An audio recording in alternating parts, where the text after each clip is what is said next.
Bom dia, meu amigo, bom dia, minha amiga, tudo bom com você? Meu nome é Gustavo Fernandes, eu sou juiz de Direito do TJDFT, sou professor de Direito do curso Missão OAB. A matéria que eu vou trazer hoje é o Direito Administrativo. Nós gravaremos aulas das principais matérias sobre os principais assuntos nessa reta final de revisão para o 28º exame. Eu, professor Rafael Gondim, professor Rodrigo Pelletti, professor Wallace Souza. Uma das matérias pela qual eu fiquei responsável é o Direito Administrativo. Aqui na tela, nossos canais de comunicação, Instagram, Gustavo_Fernandes_Salles, e-mail gustavo.fernandes@tjdft.jus.br. Os principais assuntos do direito administrativo. A administração pública é o que mais cai. Vamos ver o que tem de importante aí da administração pública para essa aula de revisão. Bom, primeira coisa que você já sabe, a gente está só revisando, a administração pública compreende a administração direta, que é formada aí pela Presidência da República no âmbito federal e pelos seus ministérios, formada aí pelos órgãos públicos, embora existam órgãos públicos também na administração indireta, né? Mas de um modo geral a gente fala aí na administração direta. E a indireta é formada por entidades. Ao contrário dos órgãos públicos, elas são dotadas de personalidade jurídica própria, embora possam se decompor em órgãos também. São as autarquias, as empresas públicas, as sociedades de economia mista e as fundações públicas. Temos também os consórcios que podem integrar a administração a depender da personalidade que ele adquira. Olha só, Lei 11.107, consórcio público com personalidade jurídica de direito público, integra a administração indireta de todos os entes consorciados. E ele pode ter personalidade jurídica de direito privado também. Depende do modo que o Estado queira dar a personalidade para ele. Olha só o que diz o artigo 6º da lei, já cobrado no exame de ordem mais de uma vez. O consórcio público adquirirá personalidade jurídica 1. De direito público, no caso de constituir uma associação pública, e essa personalidade será adquirida na vigência das leis de ratificação do protocolo de intenções. A lei traz todo um procedimento, apresentação subscrição do protocolo de intenções, depois cada estado vai ratificar por meio de lei, depois eles assinam um contrato, enfim, mas vai ser com a vigência das leis em cada estado de ratificação do protocolo que adquire a personalidade jurídica, o consórcio. Já o consórcio que tiver personalidade jurídica de direito privado, ele adquire a personalidade comumente, mediante os atendimentos dos requisitos da legislação civil. Parágrafo 2º do artigo 6º. No caso de se revestir de personalidade jurídica de direito privado, o consórcio público observa as normas de direito privado, mas parcialmente derrogadas pelo direito público. Por exemplo, no que concerne à realização de licitação, celebração de contratos, prestação de contas, o pessoal que for admitido vai estar sob o regime da CLT, não sob o regime estatutário. Essas entidades só podem ser criadas e extintas por lei. Olha o que diz o artigo 37, inciso 19 da Constituição. Só por lei específica pode ser criada a autarquia, então a autarquia já é criada pela lei, e autorizada a instituição das empresas estatais e da fundação. Então essas são autorizadas por lei e são criadas depois por meio dos atos constitutivos aí de pessoas jurídicas normais. Cabendo à lei complementar, no caso das fundações, definir as áreas de sua atuação. Cuidado com esse finalzinho aí. Então a autarquia é a que tem sempre a personalidade jurídica de direito público, as demais ou têm personalidade jurídica de direito privado, como a empresa pública e a sociedade de economia mista, ou podem ter duas personalidades, a depender do modo como são criadas, que são as fundações e os consórcios. A autarquia é sempre de direito público, por isso ela tem algumas vantagens, em razão da supremacia do interesse público sobre o privado. Os seus bens são impenhoráveis, ela se submete ao regime de precatórios na execução, tem imunidade tributária recíproca lá nos termos do artigo 150, aos entes políticos, União, Estados, DF, município, é vedado instituir impostos sobre patrimônio, renda e serviços uns dos outros. Essa vedação é extensiva a autarquias e fundações que têm uma personalidade de direito público, no que se refere a patrimônio, renda e serviços vinculados às suas atividades e finalidades essenciais. Tem que ser vinculado às suas finalidades essenciais. Também as autarquias, pessoas jurídicas de direito público, possuem privilégios processuais lá nos termos do artigo 183 do Código de Processo Civil. União, Estados, DF, municípios e as autarquias e fundações de direito público gozam de prazo em dobro para se manifestar nos autos judiciais. E as empresas estatais, que é o nome comum aí que se dá a empresas públicas e sociedades de economia mista, são definidas pela Lei 13.303 de 2016, que atendeu ao comando constitucional que exigia que a lei tratasse dessas empresas estatais. A empresa pública, sempre personalidade de direito privado, assim como a sociedade de economia mista. Criação autorizada por lei, isso a gente já sabe. Tem patrimônio próprio, a empresa pública, cujo capital é integralmente detido pelo Estado. Pode ser que seja parcial da União, parcial do Estado, mas é sempre do Estado, do poder público. Já a sociedade de economia mista, primeiro ela tem a forma de sociedade anônima, sempre. A empresa pública não precisa ter necessariamente essa forma. Segundo, as ações com direito a voto, as ações votantes, o capital votante, pertence na maior parte, mais de 50%, ao Estado. O resto pode vir de iniciativa privada, capital não público. Aqui repetir o slide. Olha que eu coloco essas diferenças que eu trouxe para vocês. O capital das empresas públicas, 100% público.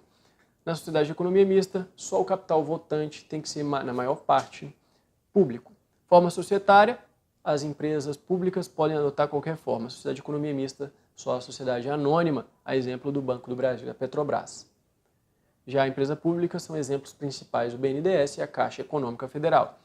E a principal diferença entre elas é o deslocamento da competência. Se a empresa pública é federal, ela desloca a competência para a Justiça Federal. Já a sociedade de economia mista, ainda que seja federal, é julgada na Justiça, as suas causas são julgadas na Justiça Estadual. Súmula 556 do Supremo, que fala da Justiça Comum. Quando fala Justiça Comum, leia-se estadual, né? A súmula diz menos do que ela quer dizer.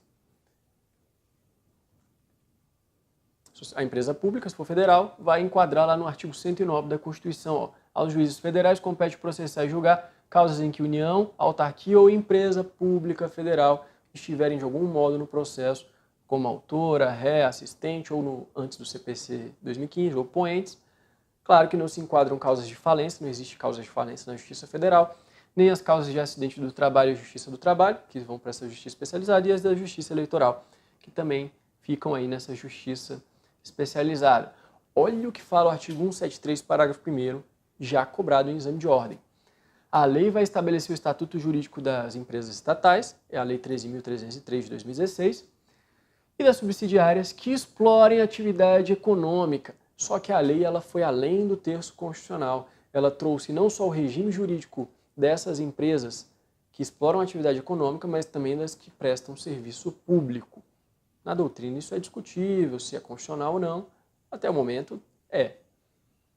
Eles vão estabelecer lá, nessa lei, a sujeição ao regime jurídico próprio das empresas privadas, inclusive quanto a direitos e obrigações tributários, comerciais, trabalhistas.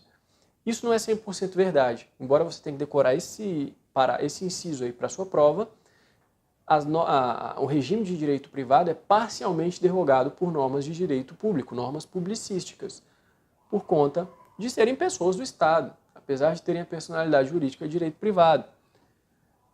Tem ali outros incisos importantes, elas têm que respeitar a licitação para contratação de obras e serviços, compras e vendas, tem que ter conselho de administração e conselho fiscal com participação de acionistas minoritários também. E, parágrafo 2º, empresas públicas e sociedades de economia mista não podem gozar de privilégios fiscais que não se estendem ao setor privado, senão elas feririam a concorrência e elas teriam um privilégio muito forte em relação às empresas do setor privado. Anote isso aí. Como eu falei, é um regime jurídico híbrido. Olha só as normas de direito público que derrogam normas privadas. Necessidade de concurso público para empresa privada não precisa disso. Para empresas estatais, ainda que tenham personalidade de direito privado, precisa de concurso público. embora vá incidir o regime seletista e não estatutário. Seus empregados se submetem ao teto constitucional, exceto, isso aqui já caiu 2 vezes em exame de ordem, se não houver destinação dos recursos públicos para pagar despesas de pessoal e custeio em geral. Olha o que diz o parágrafo 9º do artigo 37. O disposto no inciso 11, que fala do teto constitucional, aplica-se às empresas estatais e suas subsidiárias, que recebem recursos do poder público para pagamento de despesas de pessoal e custeio em geral. Se não receber recursos para isso, aí não se submetem ao teto constitucional. E os bens dessas empresas públicas e sociedades de economia mista? Pessoal, são bens particulares, são penhoráveis, alienáveis e usucapíveis. Já decidiu o Supremo, salvo no caso das empresas estatais que prestam serviço público. Por quê? Porque incide o princípio da continuidade do serviço público, causa aí a característica da indisponibilidade desses bens com seus consectários, que são a impenhorabilidade, beleza? E os demais ali, inalienabilidade e inusucapíveis.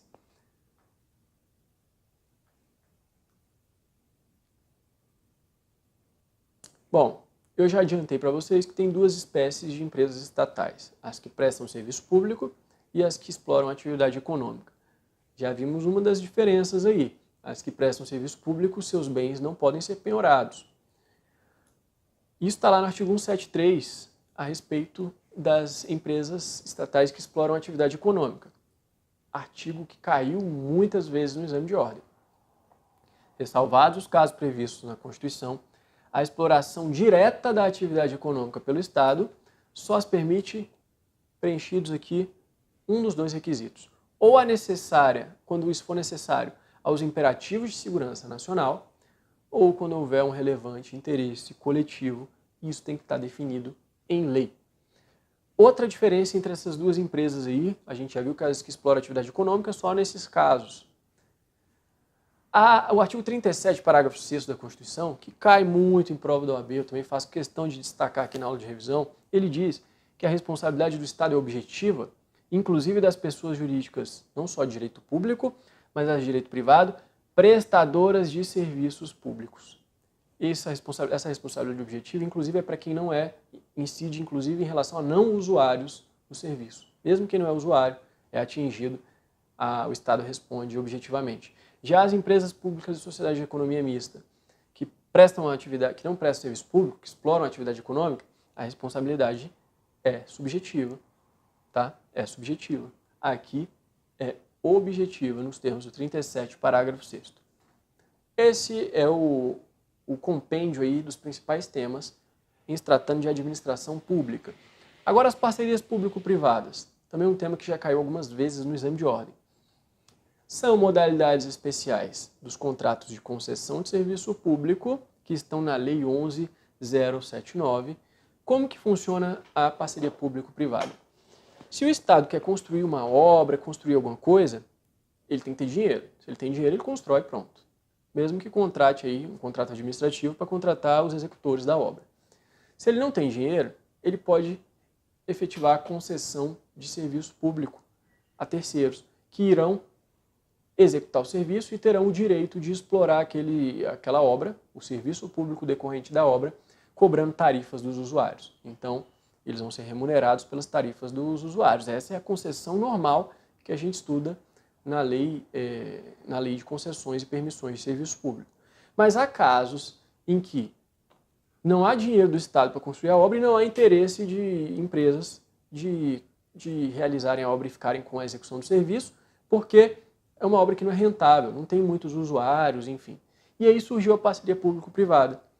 O Estado vai dar uma contraprestação em pecúnia à empresa. Ela vai receber, além da tarifa dos usuários, contraprestação do poder público. E aí fica bom para ela. E o Estado também é beneficiado porque ele não precisa construir a obra toda, ele não tem dinheiro para isso, ele paga só a contraprestação que vai se aliar à tarifa do usuário para a empresa concessionária. Essa é a ideia da parceria público-privada. E ela traz uma repartição dos riscos entre o parceiro público e o parceiro privado. São 2 modalidades de parcerias público-privadas. A concessão patrocinada e a concessão administrativa. Qual é o conceito de parceria público-privada, PPP? é o contrato administrativo de concessão, mas que tem ou a forma de concessão patrocinada ou a forma de concessão administrativa. Anote aí no seu material a diferença entre eles. Concessão patrocinada é aquela mesma que tratada na Lei 8987, mas que envolve, além das tarifas, a contraprestação, não trava-língua isso aqui, em contraprestação pecuniária do parceiro público ao privado. E a concessão administrativa é aquela em que a administração pública é a própria usuária do serviço, direto ou indiretamente. Então, é ela que paga pelo serviço. Não há cobrança de tarifa do cidadão. Parágrafo 3º diz, não constitui PPP a concessão comum, quando não envolve contraprestação do poder público. Aí, essa sim é a concessão comum. Não é PPP se não envolver essa contraprestação. Isso faz parte do próprio conceito. Características comuns a essas concessões das PPPs. Sempre tem contraprestação do parceiro público ao privado, senão seria a concessão comum. Tá? Na concessão patrocinada, a contraprestação é somada à cobrança das tarifas. Na concessão administrativa, é o próprio Estado que é o usuário do serviço. Também comuns a elas são as proibições do parágrafo 4º do artigo 2º. Já caíram mais de uma vez na prova da OAB. É vedado celebrar PPP cujo valor seja inferior a 10 milhões. Isso é mudança recente. Eram 20 milhões, agora são 10 milhões. Que tenha período inferior a 5 anos, tem que ter pelo menos 5 anos aí o contrato. E que o único serviço seja, por exemplo, a execução da obra pública. Aí não é concessão. Concessão tem que ter exploração do serviço. Outras características aí, o contrato tem que ter cláusulas. Lembra que tem que ter no mínimo 5 anos? Aqui também fala que tem que ter máximo de 35 anos, incluindo uma eventual prorrogação. Tem que ter penalidades que são aplicáveis ou ao parceiro público ou ao privado, e a repartição de riscos, inclusive aqueles que sejam oriundos de caso fortuito, força maior, fato do príncipe e alha econômica extraordinária. Lembra do fato do príncipe? É aquele fato praticado pela administração pública que não diz respeito ao contrato.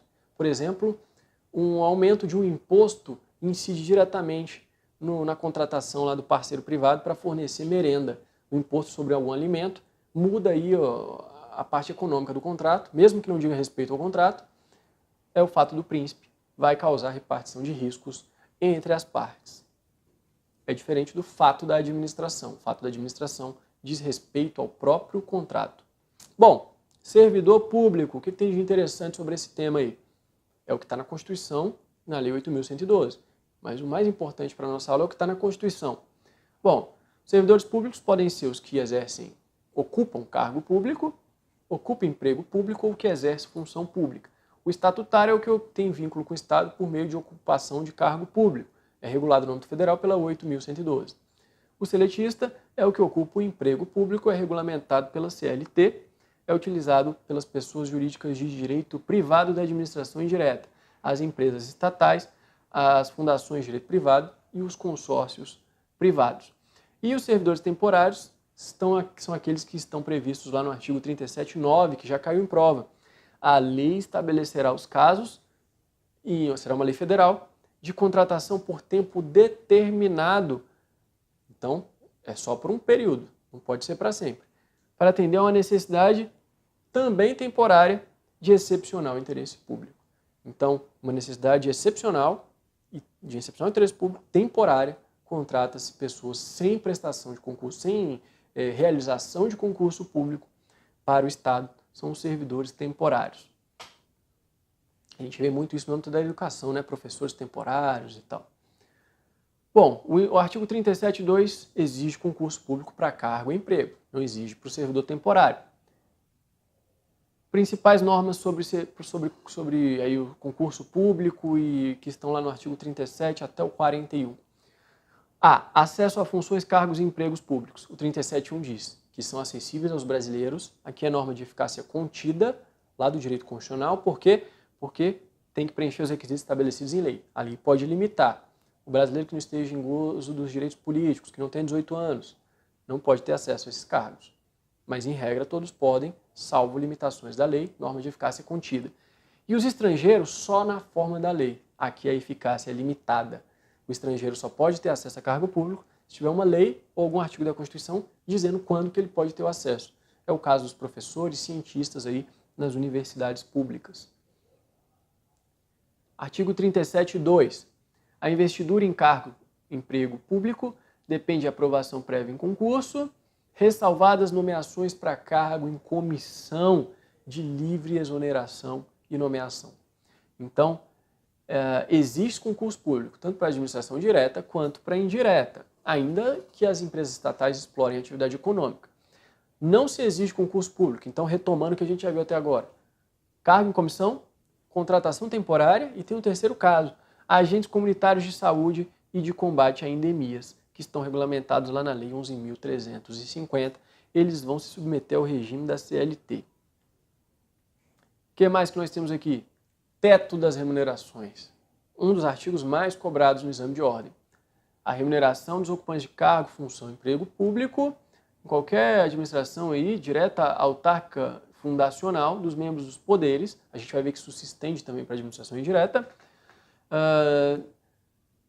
proventos, pensões, incluídas as vantagens, eu sublinhei aqui, incluídas as vantagens pessoais de qualquer natureza, não podem exceder no âmbito nacional o subsídio mensal do ministro do Supremo.